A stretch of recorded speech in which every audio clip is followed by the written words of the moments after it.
This is the Meeting of Minds podcast with me, Philippa Robinson.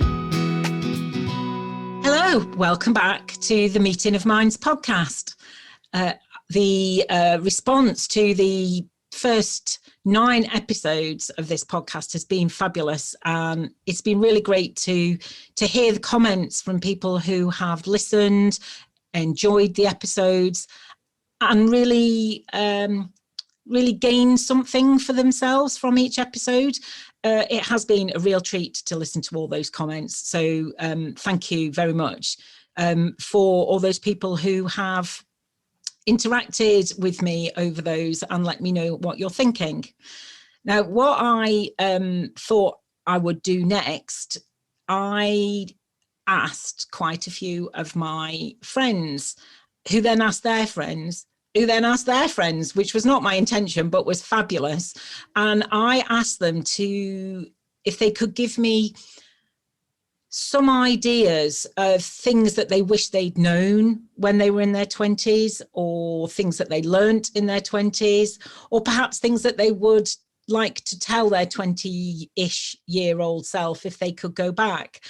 And it was really amazing because I've had lots of responses and some real insights from people. So what I have done is collated those responses, and because I've had so many, I thought it would be a good idea to talk about some of them in more depth. And I have persuaded the lovely Luisa from episode 2, who everybody really enjoyed listening to come back and speak to me. Speak with me even about some of these topics, because we do tend to have quite a lot of things to say when we get chatting about things. And we thought we'd start today, and we're going to talk about travel, because quite a few people sent comments to me saying they would either tell themselves, their 20-year-old self, to travel more. And that's from the benefit of the hindsight of being in their 40s or 50s and feeling that they don't really have that opportunity to travel as much now, perhaps because they've got children, perhaps because of their career, perhaps because they're looking after elderly parents, or perhaps because they just don't feel they want to or can do it. But for whatever reason that is, they are looking back and want to say to themselves, or would say to themselves, to go and travel. Also, some people have said it from the perspective of they did travel and they really look back on those times with, great joy, not always with joy, sometimes with, eek, did we really do that? Or wasn't that a brilliant experience, even if it wasn't necessarily nice? And I'm saying nice in quotes. I think there's all manner of experience to be had from traveling.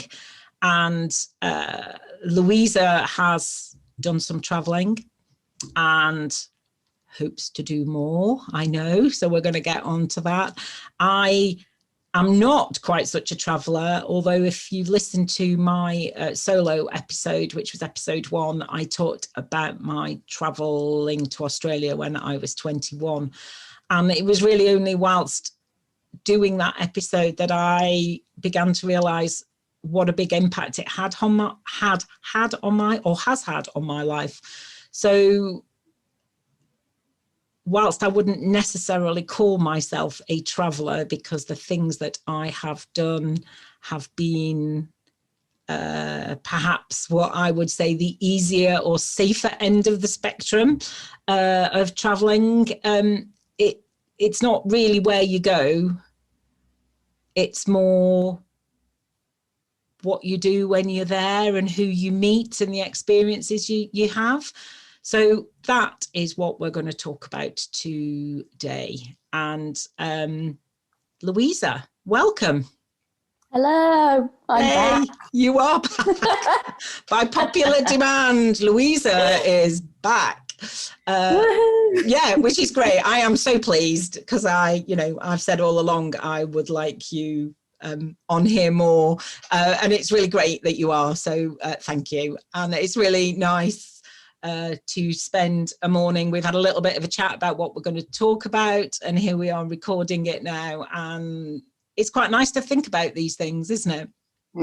I love traveling, so this is a nice topic for me to discuss. Yes, when I suggested to you earlier that I thought that's where we might start, you were quite keen, shall we say, weren't you? Very keen. Very keen.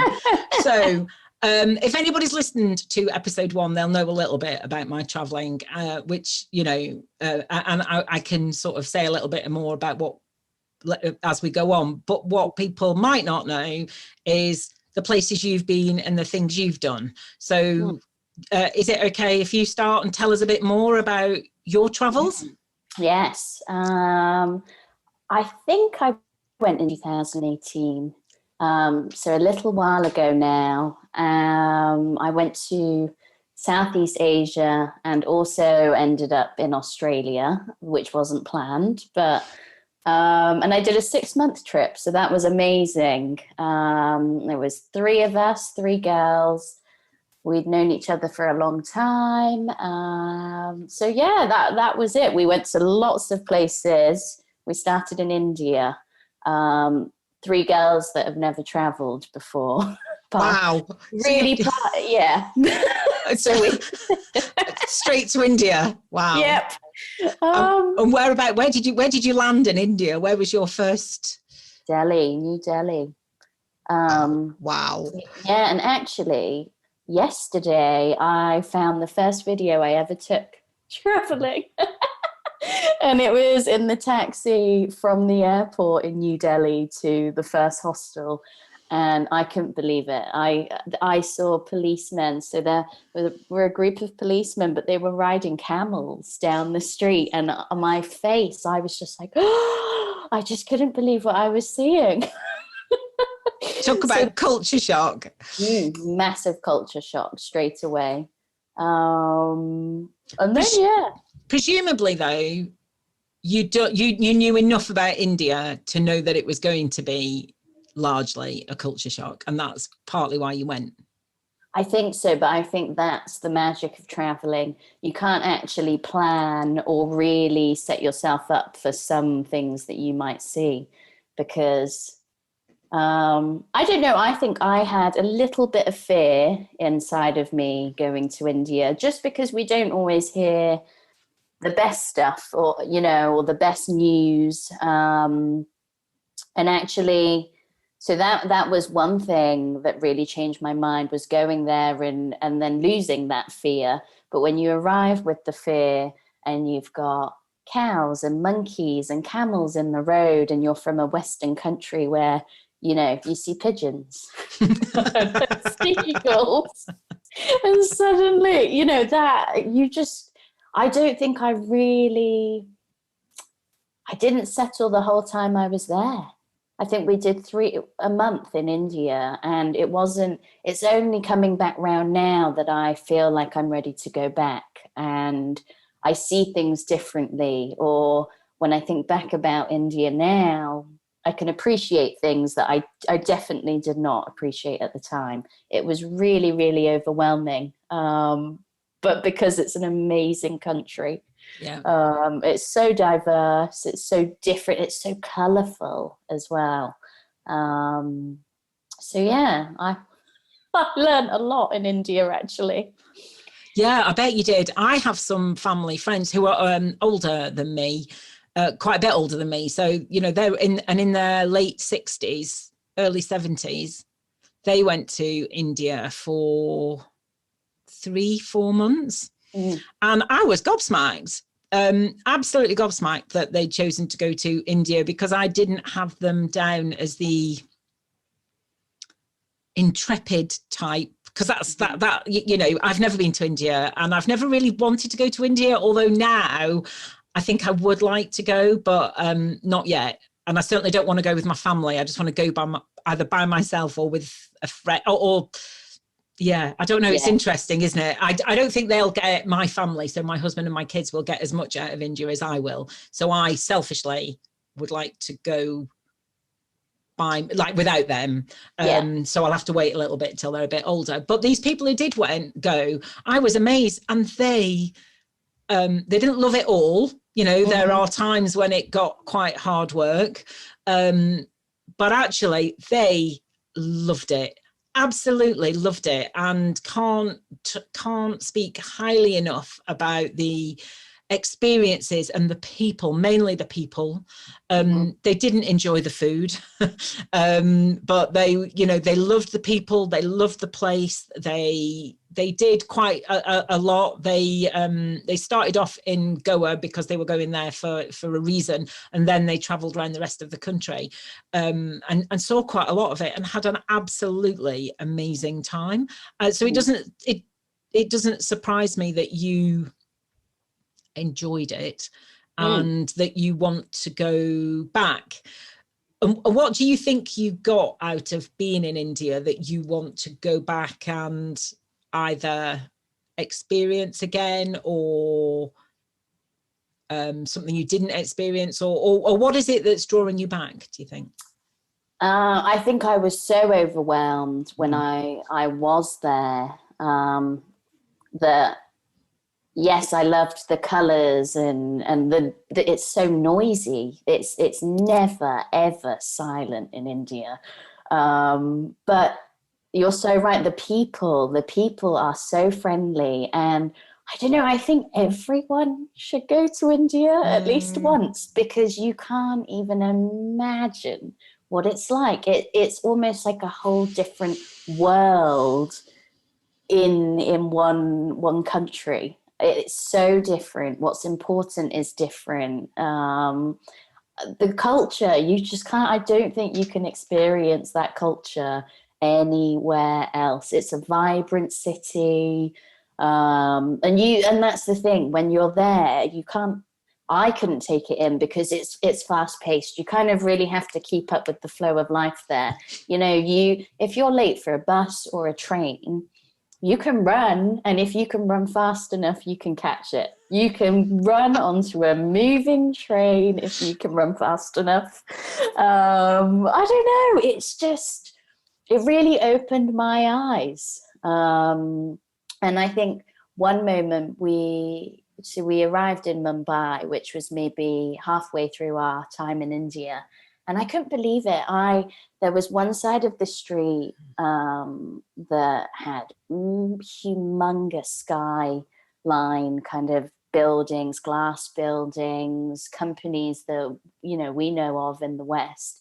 And on the other side, there were slums. And this was just, you know, I don't know, a big road, but on one side it was the rich, and on the other side it was just dirty water, slums. You know, I've never seen anything like that in one and moment. Same level as well. So literally a road that we would know, one side, the skyscrapers and the rich businesses and whatever, and literally the other side of the road. I have seen pictures of Mumbai actually, and the slums in Mumbai and how close they are, but I don't think I've ever seen a road where it's literally each side. No, and I just think as a Westerner traveling, it kind of puts things into perspective for you. Which side of the road are you used to living on? Because I know that I came from the fancy side of the road. That, you know, that's what's close to home for us. And actually to see people living so closely together, because I find in England, yes, we have poverty and we have poor areas, but like in every country, they're hidden in areas. You don't always get to see that. You don't get to see that mix necessarily, but to see it all there, left to right, it's just, that's a shock in itself. But I think that's the shock people need from traveling, to take away that shock and to let it, I don't know, let it sink in and see how are you living. So do you think people need to see that from a realization of how, relatively speaking, how easy they have it, and actually how there are plenty of other people in the world who don't have it as easy, and actually they are alive and surviving. I don't know, it's quite hard to find the right words. I'm probably messing that up, but I think there's a lot that I felt from that moment. One, that, so I am speaking as a Westerner, so that perspective is I'm going to a country, and in parts, yes, they have very, very little money. But I came from a country where that's kind of hidden. We don't live side by side like that. So to see it on one road really just brought all those feelings to the surface, and actually maybe made me realize that sometimes maybe I walk around and I'm blinded because it's not there for me to see. And also, but on the flip side of that, just because people's living conditions maybe don't look so nice, I also learned in that same moment that they're generally a lot happier than the people on the other side of the road that have fancy things and look like they have everything worked out. Actually, they're a lot less happier. And so, I think maybe in that moment, lots of feelings came up for me, and I questioned, for me, I questioned which side of the road have I been living on, and that I only experienced from traveling, from being on that road and seeing it for what it is. And I think it's interesting that you say that, there are areas like that where, in this country, and they're hidden.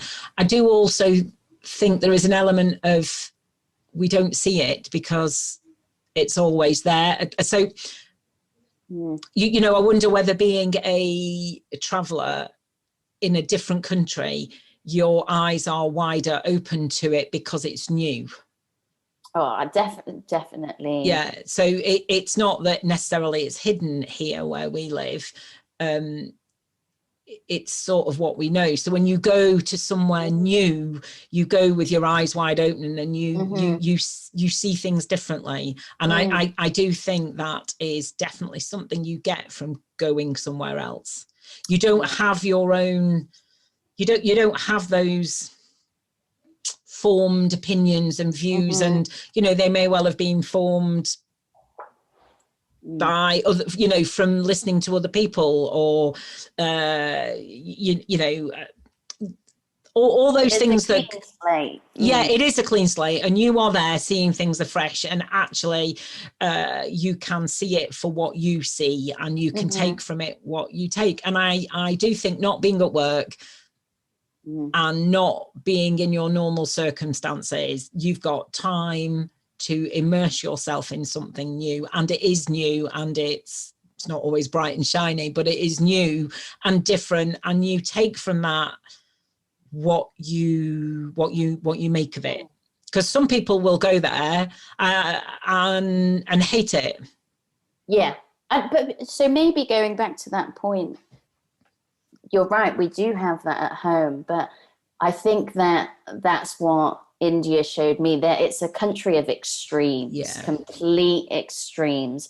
And maybe that's why that moment was so powerful for me, because I had never seen two extreme ends put together like that so closely. And so that was the shock. But and again, going back to India, that's what is so great about that country. It is just extreme in every way, in colors and sound. It has its own heartbeat as a country. So I think as a country, it can just teach people so much. People go to India to train as yoga teachers, or, to do so many things. But it's just nothing like the Western side of the world. Yeah, and I think it's now realising that, and realising that there is so much to gain from different perspectives and different way of looking things, and that's what sort of draws me to India. I'd love to go on a yoga retreat or something like that, and be able to travel a little bit, but maybe immerse myself in a yoga retreat to start off with, and then you know, take it from there, or something like that. I just think that would be fabulous. And if you're going to go on a yoga retreat, you know, you go to India, wouldn't you? So what do you think? I mean, we've talked a lot about India. You went to other places as well, didn't we? But it's I know you got to India first, but also it had a really big impression, didn't it? Yeah, it definitely made me more open to the rest of the trip, and it made me maybe more comfortable to go to other places in Southeast Asia, because it was such a big experience to swallow in just 1 month. Yeah. Because we moved on to Cambodia. Sorry, not Cambodia, to Sri Lanka next. And that just felt like slowing down. You know, lots of things similar in the way they live in terms of compared to India, but it was just so much slower paced. I'm liking the sound of Sri Lanka. And just very, very untouched as well. India was a really, really busy country, which I've realized now looking back at photos. There weren't many opportunities to take a good photo because there were people everywhere. And then, you went to Sri Lanka and it was kind of more untouched, and that was a different way to travel, finding secret spots or places that are hidden, that, you know, and not many travelers have actually been to Sri Lanka. So that was very different in itself. Seeing a country untouched by travelers, you know, for the most part, and actually how Sri Lankan people received travelers differently because there weren't so many of us that had visited. That was interesting. So you're more of a novelty. Yeah, exactly. And then compared to Thailand, where travelers are not a novelty in any kind of, you know, no way whatsoever. And again, you're treated differently. So that's a big thing I learned from traveling is the impact, I guess, that travelers have on these countries, for one. And it was interesting to see kind of how the world develops and countries develop with travelers moving around. It'd be interesting to go back to Sri Lanka in, I don't know, 5-10 years time and see if those places have changed, because places do change, don't they? So do you think the main thing that you have got from your travels is seeing things from a different perspective, or what would you say the main thing is? Definitely. My eyes are opened now. My eyes are completely open. I feel like I've crawled out of this bubble where I kind of, you know, I knew how things worked. I know, you know, but actually, I don't know, there's so much to explore. Every single country is different. Every pocket of a country is completely different. People live in different ways in the north and the south of the country. So I don't know. I just, before traveling, I think I was living a very sheltered life. And I think that's naturally who I am. I couldn't imagine staying in one place forever, because there is so much to see. And even in 6 months, I didn't see enough. You can never see enough of a country. Because the traveling I did, I was moving around every few days. And so that's a lot to digest. And a lot of that, I think, is saved for when you get home. and it all kind of sinks in. Yeah. So that's what I've got from traveling, actually. It's kind of a lifelong experience. I went in 2018 and I'm still learning things now. Things that maybe I wasn't ready to learn at the time, that I kind of just swallowed at the time, or I just saw and I couldn't really understand. But now things are coming back round in life, and I think back to experiences I had whilst I was there, or I see pictures. I look at pictures on my phone and I don't know, I see things that I didn't see in the moment.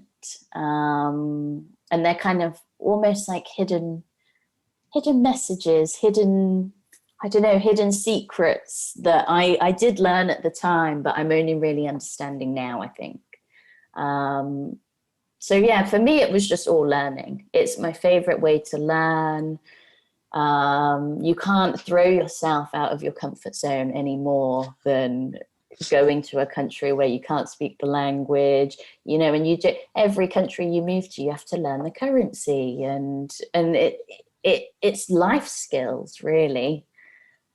Things you take for granted when you're at home, you understand the currency and how to pay to get onto a bus and the things you say. But actually going to a different country, where women aren't allowed to have their shoulders out, or you have to wear particular clothes, that's learning how to immerse yourself into a culture that you haven't studied about, or learning why they keep those traditions and why those things are important to them. It was just all lots of learning for me. Yes, that's what. Yeah, I can hear that, and that's fabulous. I mean, I do think the people I know who have had the best traveling experiences are ones who've spent longer in places and immersed themselves in the way of life and the culture there, much more than just turning up, seeing things and leaving. Mm-hmm. Which I know you moved on every few days, and you can only immerse yourself so much, but you were in the same country, so you were immersing yourself in as much as you could. But it's actually really hard work, isn't it? I think if people haven't done that, haven't backpacked and moved on every few days, yes, I mean, don't get me wrong, it's fantastic, but it is hard work, like constantly packing, unpacking, getting somewhere, doing your washing, shoving it all back in your bag, putting it all back on your back, and your life is in that bag, really, or everything you own while you are there is in that backpack, and you have to be really careful with it, don't you? And it is great, but it's not a doddle. No. And that used to really annoy me, actually, when the three of us went and people would say, oh, you're just having a holiday. And I used to think, you have no idea. You, like you said, your whole life is in your backpack. So when people are taking it and they're not telling you where they're taking it, and they're telling you to get off of the bus at a border, and you don't know when you're going to get back on, and you're thinking, oh, you've just got my life in your hands. And there's not in the countries that I travel, there aren't these strict rules and regulations and safety laws. You get on a bus and you hope that the ride is easy. You hope that the weather doesn't suddenly turn treacherous and you fall off the edge of a cliff. Every day was a complete adventure. Yeah, it sounds it. I used to think, I can't believe we're still alive. And little things. We were in a minivan, and we were moving from one country to another. And we were in not a very serious, but we were in a car crash where our driver went into the back of, I don't know, some dustbin truck. And one of the girls who wasn't traveling with us, she didn't have a seatbelt on, and she just went flying. She didn't hurt herself, but the driver got out. He checked the front of the vehicle. He got back in rage. He got back in, actually. And that's it. We carried on driving. He didn't check if anyone was okay. He didn't say anything to us. He just carried on driving. So obviously we were all sat there thinking, oh, are we really going to carry on? Yeah. We're not going to call the police and close the road and have an investigation. And but that's the norm. Yeah. And that's just how life works there. And people just get on with things. So yeah, it's very different, isn't it? And I it must be really interesting actually to go to somewhere like that and realize how, for want of a better description, how mollycoddled we are here. And I know a lot of those rules here are to keep us safe and all that sort of thing. But I think it's great to go somewhere and experience something very different. I agree. And to just have that freedom to wake up every morning and not know what you're going to do for the day. Yeah. It's so exciting to think, oh, where should we have breakfast this morning? Because you're just always exploring. You're always looking for something new. You're always learning. You meet people that, characters you couldn't even imagine up in your head.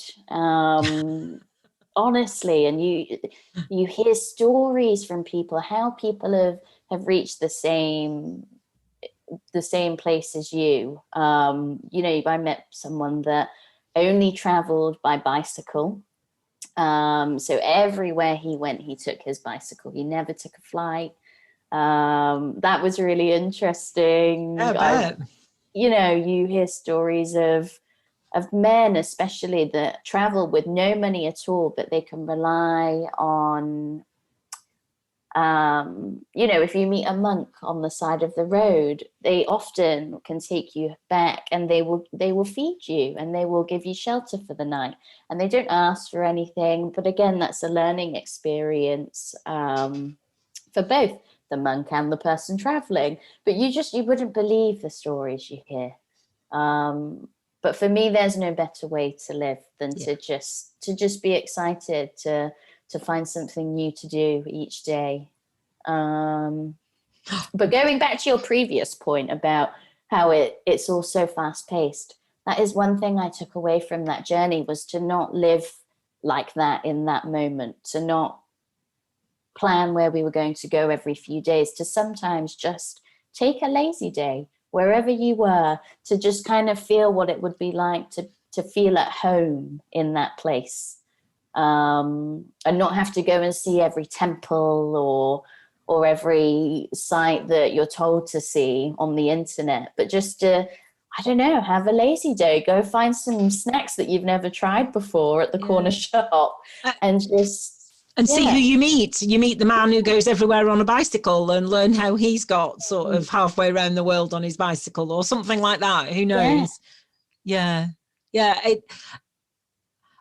do think there's a balance between seeing things, so seeing beautiful views, seeing beautiful temples, seeing things that we don't get to see here in our country. I think there's something fabulous about that, but there's also something equally, if not even better, about meeting the people. That was one of the best bits for me, I think. And the best places that we then went on to see were usually a place that had come up in conversation with someone new. Yeah. All the places that you read about online, you pay a fortune to go and see. And when you do get there, you can't actually see the attraction because there are thousands of people. And you've got GoPros and drones everywhere, but it's talking to the local people or just the people traveling like you are. They'll tell you the best spots that they've found. And that's the best way to travel, I think. Yeah. And you how can you plan? You can't plan a 6-month trip, in January and hope that it all goes to plan, because it won't. No, you've got to sort of be flexible, haven't you, really? Yeah. And I think that's the beauty of it. No one's telling you where to go or when you have to be there by. You just make your mind up as you go. And I love that. Yeah, I agree with you. When I went to Australia, and I only went for 3 months, but I had my flight there, my flight back, and I had 2 internal flights booked. And that was it. The rest of the time I got places on buses or on little trips that were designed to take backpackers from along, I don't know, like for instance, I took the Great Ocean Road from Adelaide to Melbourne, and that was a 5-day, I think it was a 5-day, or maybe it was a 5-day trip, and we stayed at places along the way, and they did it backwards and forwards each time, taking a group of backpackers, and that was great because I was on my own, so it was quite nice to spend a few days with people. Most of the time after 5 days I'd had enough of them, but that that was really nice. And it's really interesting when you're on your own and your life is in your backpack. It's quite that is quite an eye-opener, really, because you can't take your backpack with you everywhere, so you've got to just take your absolute essentials with you. And if everything else gets nicked, well then tough. Yeah, exactly. You have to manage. I had loads of stuff nicked out of my backpack, and you just have to you do just have to manage. But only, actually, I say I had loads. I had a few things nicked, and it's a long time ago. But actually, on the whole, it was absolutely fine. The hardest thing I found about being on my own was, well, I say hardest, it's sort of a double-edged thing, really. So that trip I did on my own, and yes, I've got photos, but there isn't anybody I can say, oh, do you remember when we went there? Or do you remember when we did that? Or do you remember that amazing sunset or the amazing sunrise before we did the ascent up Ayers Rock, as it was known then, or any of that, or that that night where we were out at the top of that hill, and although there was shooting stars everywhere. So it would have been nice to share that moment with somebody, and it'd be nice to share the memory with somebody, but the other side to that actually is that it is quite a magical thing, and I can remember that all for myself. So traveling on your own is a very different experience, but also I think you do end up meeting more people in a way, because you are on your, God, the number of people who tried to scoop me up in their group and go, oh, come with us. I'm like, no way. No, I'm absolutely fine. Thank you very much. But there were some people that I did tag along with, and some people I didn't. And it is interesting. And mine was like over 30 years ago. And I still think I draw things that I learnt then still now. I still draw on those things, and that sort of, I don't know, resilience really, and being open to experiences and being open to people. Yeah. I because that's not the environment I came from, really. We didn't do holidays. We always went to the same place when I was a child. But I was one of 4. You can't just go off with 4 kids. It's really expensive. But although it did teach me something that I hadn't really appreciated quite what it had taught me. But it is about being more open-minded, being more open to experiences, having those experiences, enjoying them, appreciating them, and trying to find them. And you can, and actually trying to find little interesting moments in each day. It could just be somebody who you bump into and have a very quick chat with. It could be something that you see, picture, or something in a shop that reminds you of that trip and brings that memory back. It can be a taste or a smell, or God, the joy of bumping into somebody who's been to the same place and you can have a little chat with. Those things are really fabulous, aren't they? Yeah. You can also, you don't have to have one home on this planet. There was one place that we stayed at a guest house which had no Wi-Fi, no way of contacting anybody, and it was really the first place and the last place we stayed like that. But that was amazing. And we stayed there a little bit longer. I think we stayed 5 days, maybe 5 or 6 days, which at the time was a really, really long time to be staying in one place. But I would go back there. I would take people back there. I'm coming. Yeah. I know, it has a bit of me there, and I could happily call that home. So you can kind of put yourself wherever you want and leave a bit of yourself there to maybe go and revisit again. That's what I really like.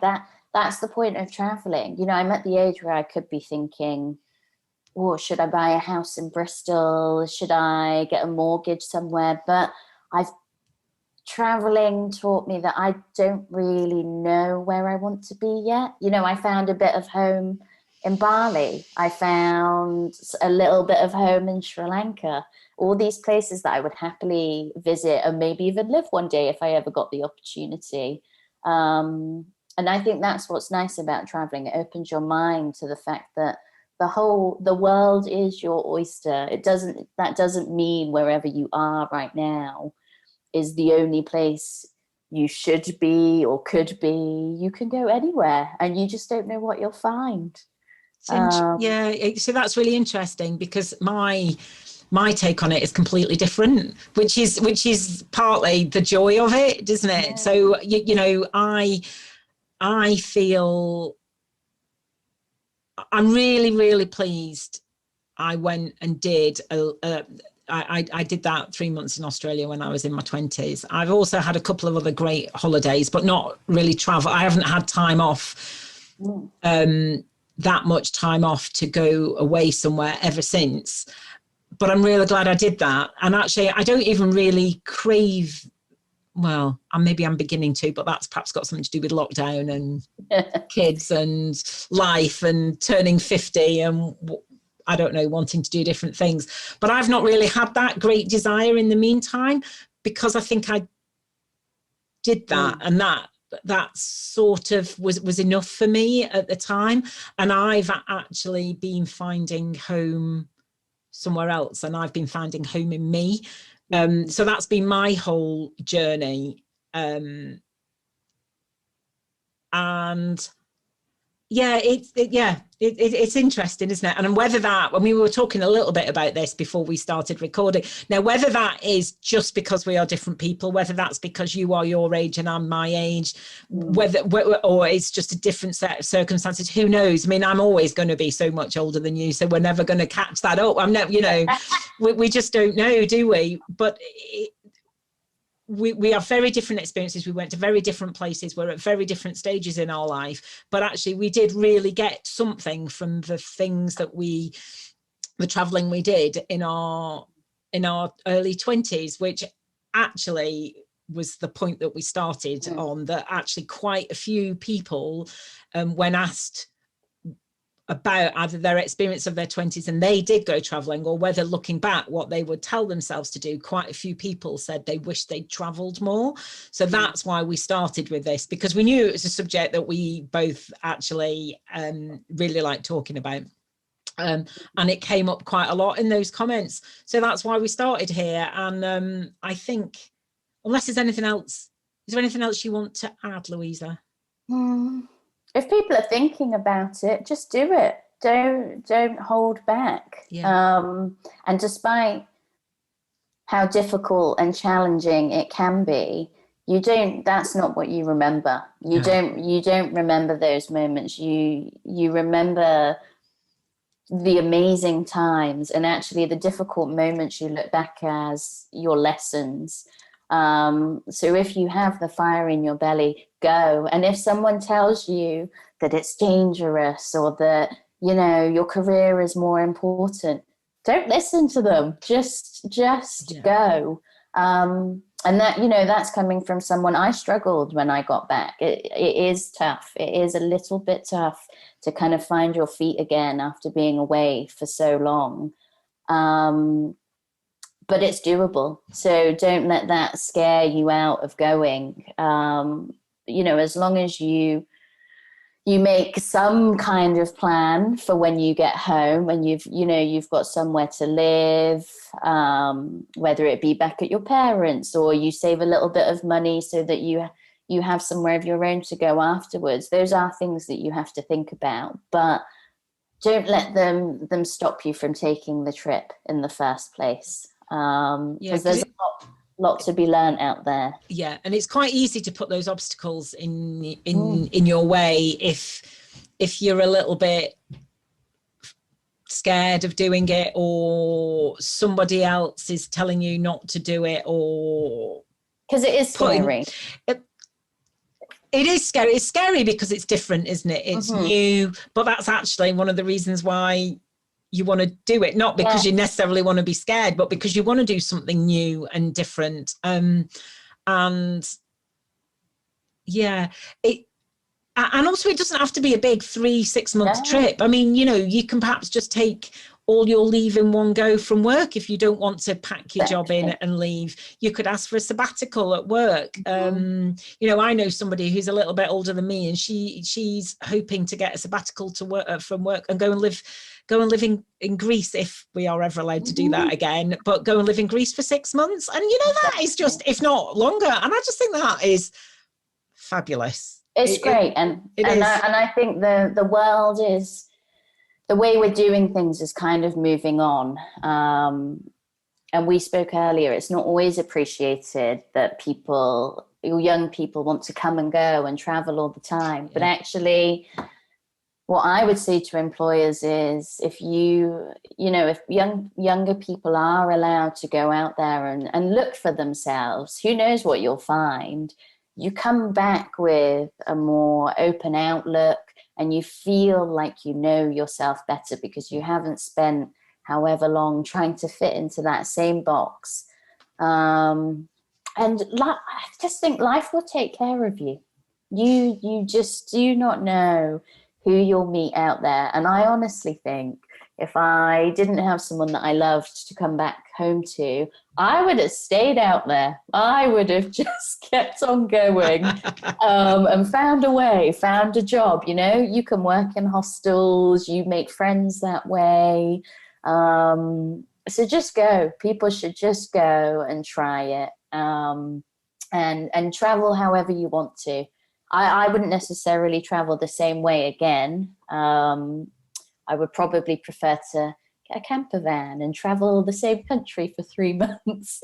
But again, you do whatever feels right for you. Whatever kind of traveling will give you what you need.